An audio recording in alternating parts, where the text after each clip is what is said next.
10 বার আল্লাহু আকবার বলে এই দোয়াটি রাত 2টার পর পড়ুন। আল্লাহ রাব্বুল আলামিন আপনার গুনাহ মাফ করে দিবেন এবং গায়েবী রিজিক আল্লাহ রাব্বুল আলামিন আপনার জন্য বরাদ্দ করে দিবেন। দেখেন, এটা আমার কথা নয়, স্বয়ং জনাবে মুহাম্মদ রাসূলুল্লাহ সাল্লাল্লাহু আলাইহি সাল্লাম জানিয়ে দিয়েছেন।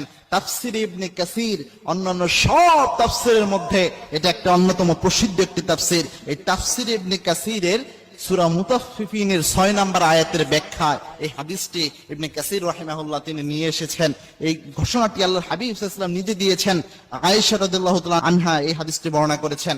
দেখেন, আমরা রিজিকের সমস্যায় অনেক ভাইরা ভুগি অনেক সময়, এবং কি অর্থনৈতিক সমস্যা আমাদের অনেকের রয়েছে, অনেকের ফিনান্সিয়াল ক্যাপাবিলিটি অনেক কম থাকে, ফিনান্সিয়াল প্রবলেমে ভোগেন অনেকে। এই ক্ষেত্রে কোনো সমাধান রয়েছে কিনা আপনারা প্রায়ই জানতে চান। আল্লাহর হাবিব সাল্লাল্লাহু আলাইহি ওয়াসাল্লাম রাতের বেলায় এই আমলটা করতেন, এবং কি রাতের বেলায় আল্লাহ রাব্বুল আলামিন প্রথম আসমানে নেমে আসেন।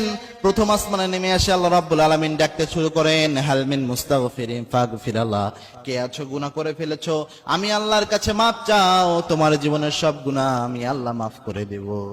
কে আছো, কার রিজিকের সমস্যা, কার অর্থনৈতিক সমস্যা, কার কোন সমস্যা রয়েছে, আমি আল্লাহ রাব্বুল আলামিনের কাছে চাও, তোমার সব সমস্যা আমি আল্লাহ সমাধান করে দেব। আল্লাহ এইভাবে এলান করতে থাকেন, ডাকতে থাকেন। শেষ রাতে এসে মিশকাতুল মাসাবিতি হাদিসটি এসেছে, আল্লাহ রাব্বুল আলামিন